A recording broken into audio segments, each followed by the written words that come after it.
What happens when a player brilliantly outsmarts the BBG, but the rest of the party gets pissed for doing so? There's a bit more to it than that, but let's get into it.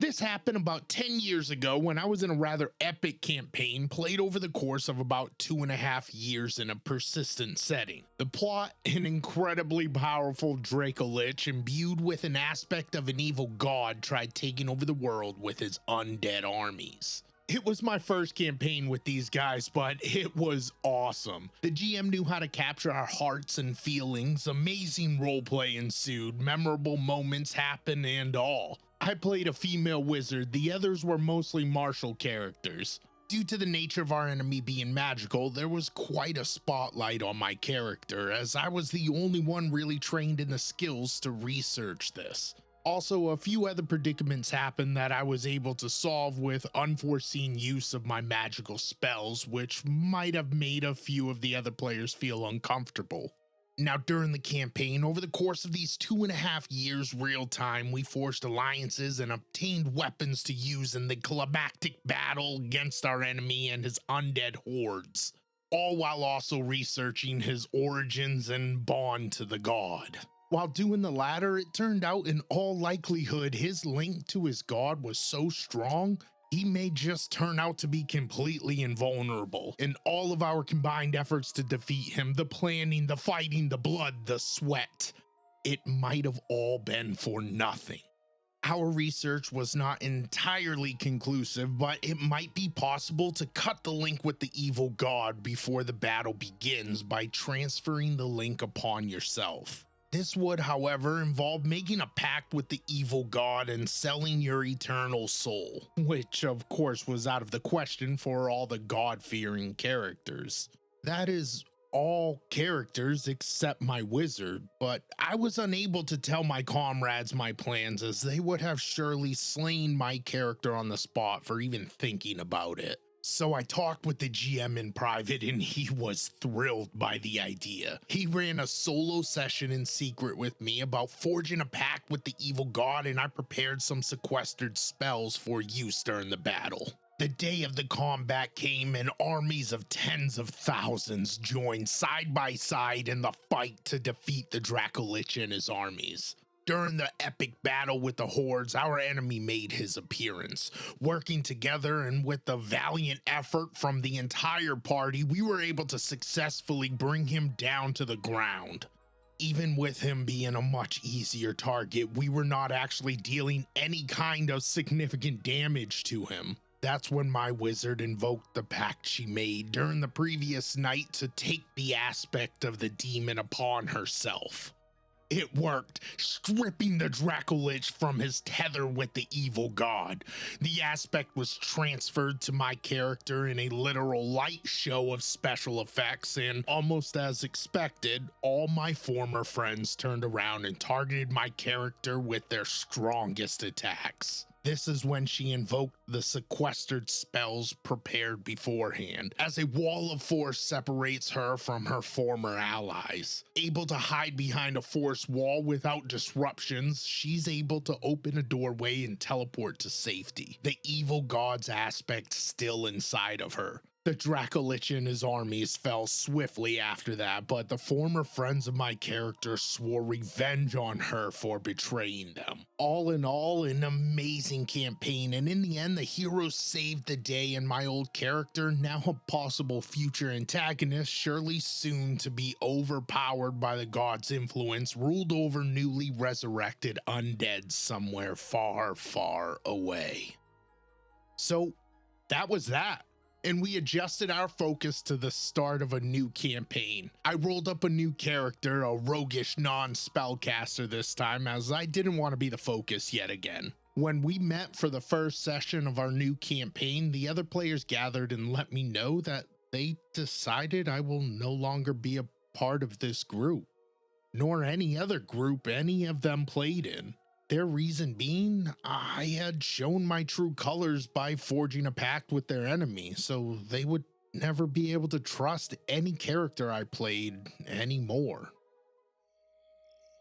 This at surface level seems to be character bleed. Real quick, simply put, character bleed is where the emotions from a character affect the player out of the game and vice versa. This is definitely one of the more severe circumstances that I've heard of. It's just hard to believe that out of all three players, none of them recognized that they were blaming the player for actions taken by the character. I mean, I can understand a party being upset with a player that decides to do some kind of a plan without discussing it with the party that has a major effect on the story and also negatively affects the party. But that's not what happened here. It was already put in the story that the other players didn't approve of this option. So they didn't really have a choice if they wanted to go through with this, but to do it in secret. And it was a negative effect on OP's character, but it was done to have a positive effect on the party. I can even understand the players might have been upset that this major epic ending was the party being duped by an ally, leaving them feeling like the satisfying ending of defeating the BBG straight up was taken from them. But even that's a stretch, since in the end, they did win, and they did so by using the tools the GM provided. OP's character decided to sacrifice themselves in order to sway the battle in the party's favor, which was only an option because the GM made it an option. So if I had to guess, I'd say the reasoning was a cop-out. To me, and again, this is just a guess, I'd wager that it wasn't so much they could no longer trust OP's characters, but that the others just wanted OP gone for whatever reason, and that they were just using this ending as an excuse to give them the boot. It just doesn't really make much sense otherwise to me. And if you're enjoying the story, subscribe, you freeloader. All right, let's get back into it. Furthermore, I was informed that they have decided to completely remove my character from the history of the campaign and the world itself. They retcon that their old characters defeated the Dracolich on their own terms. Now that just seems kind of petty and honestly makes for a way less interesting ending. Taking the wizard out of the story altogether makes me further believe they weren't a fan of her or how she was played at all. But I could be way off. I'm just making guesses based on my limited understanding of the situation. Anyways.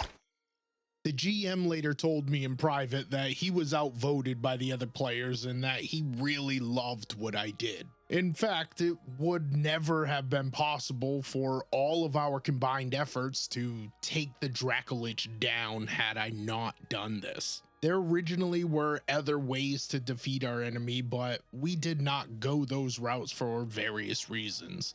The other players were adamant in this decision and he didn't want to lose the group, so joining the others and kicking me out was the way of least resistance. I was pretty devastated at the time as the interactions and roleplay with this group was so amazing, but I eventually got over it. So in the end, my character saved everybody by pretty much turning herself to the dark side, and I got booted from one of my favorite groups for it. OP did make an update for this. I don't want to point fingers on anybody. I believe I am as much at fault as the DM and partially the other players as well. I would approach the whole situation much differently today, and if I was one of the other players in this campaign, I may just as well see the other me as the main problem. I would like to believe I've learned from this experience and would not make the same mistakes again today. In the end, it's an RPG horror story, and that is why I wanted to share it. So I ask all of you for some help with what I call a palate cleanser to counter the horror from these horror stories. Last week's palate cleanser and the most upvoted dad joke is from Video Gamer 23. When is a joke a dad joke? When it becomes apparent. I couldn't think of a more appropriate joke for our first palate cleanser from the comments. If you want a joke to be featured in an upcoming video, leave one in the comments. The cheesier, the better, honestly. I'll read the most upvoted one. You know, my thoughts on this story are pretty much what I've already discussed, and I just have to give respect to OP for taking a negative situation, thinking about what role they played in it and what they were responsible for adding to that negative situation, and they chose to learn from the experience on how they could be better themselves. You know, that shows a lot of maturity, and I respect a good self-reflection session. Let me know what y'all think of this one and what you thought of my guesswork. Thanks for hanging out. Later.